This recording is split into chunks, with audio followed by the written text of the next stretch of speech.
The movie starts with a scared young girl named Ellen Hutter. She is alone and does a dark ritual. She calls a demon vampire called Nosferatu.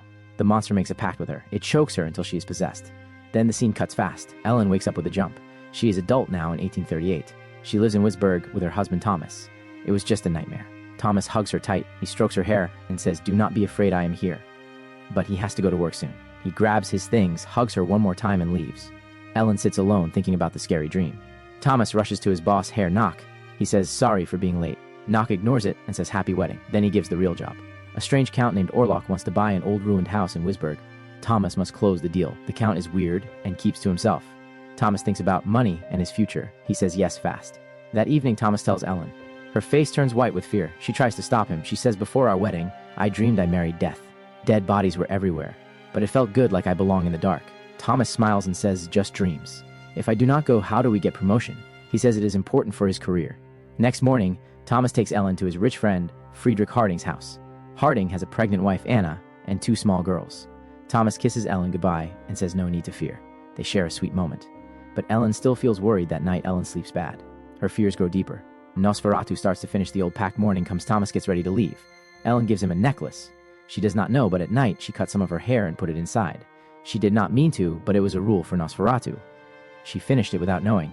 After many days of travel, Thomas reaches Transylvania. The village people welcome him warm at first. He feels happy. But soon, things feel strange. The people laugh in a weird way for no reason. Thomas feels uneasy. The town chief comes out and scolds the villagers to be quiet. The chief does not trust Thomas because of Count Orlok. He does not want Thomas to stay. But Thomas begs. The chief lets him stay one night. That night, an old woman gives Thomas a cross. She says, "You will need this soon." Thomas is confused but keeps it. Later, he sees the villagers do a strange ritual. They call a dead body a vampire and stab its chest with an iron stake. Blood comes out. Thomas gets goosebumps but says nothing. Next morning, Thomas is still scared from the night. He ignores his fear and keeps going. He sees a mystery carriage with no driver. It stops for him. He feels weird but gets in. The carriage races to Count Orlok's castle. Wolves run behind like another world. At the castle, Count Orlok waits. He looks restless and scary. A voice says, "You are late." Orlok wants to finish the deal fast. He asks Thomas to dinner and offers wine. Thomas talks about the house but mentions scary rumors about Orlok. Orlok laughs and calls it nonsense. He tells Thomas to eat. During dinner, Thomas cuts his finger by mistake. Blood drops. Orlok stares at the blood. His eyes shine crazy like he cannot control himself. Thomas knows something is very wrong. Too late. Orlok shows his real self and attacks. Back home, Ellen cannot ignore her fear. She tries to tell Anna a big danger is coming. Anna thinks it is just imagination and ignores her. In the castle, Thomas is passed out. He has a strange dream. Orlok makes him sign a mystery paper in old language. Orlok takes the locket and pulls out Ellen's hair. He is happy. He gives Thomas a box of gold coins for payment. Thomas asks to go home now. Orlok's face turns hard. He says, "Cold, no way back, you belong here now." Thomas wakes up. He sees bite marks on his chest. He knows Orlok made him pray. He panics and looks for escape. Every door is locked. He goes deeper in dark halls. He finds a secret room. Orlok sleeps in a coffin. Thomas grabs an axe nearby. He's about to hit when Orlok's eyes open fast. He stops the hit. Thomas runs in fear. Orlok holds Ellen's hair and chants a strange spell. Ellen feels the dark magic far away. She starts to fall in the black trap. Under Orlok's power, Thomas opens a door he locked before. His body freezes. He cannot move. Orlok grabs him and drinks, his blood without mercy. In Wisburg, Harding calls Dr. Wilhelm. Ellen gets worse. She mumbles strange words like from another world. Wilhelm gives her medicine to sleep. In the castle, Thomas wakes in panic. He has little time. He jumps from a window into a river. He disappears in the water. Ellen's condition gets bad. She has fits. Dr. Wilhelm tries hard to help. He knows it is not normal sickness. He whispers the devil is near. In the woods, a nun collects wood. She finds Thomas unconscious by the river. She takes him to the church. Other nuns pray. Thomas wakes slow. They say rest.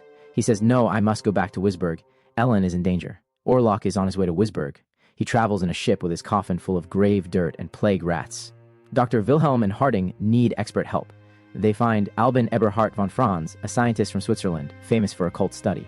They tell him about Ellen. Albin understands fast she is under Nosferatu's spell, a demon vampire that brings plague. Albin wants truth. He challenges Ellen, "If evil is inside, show yourself." Ellen shakes hard. Her eyes turn white. A deep voice speaks through her. It is Orlok. The room shakes with screams. Albin tells Harding Ellen is cursed. Dr. Wilhelm still does not believe his imagination, but Harding thinks Ellen's pain links to Thomas gone. Albin says, "I must study this monster more." He puts Anna to wash Ellen. Thomas finally returns to Wisburg.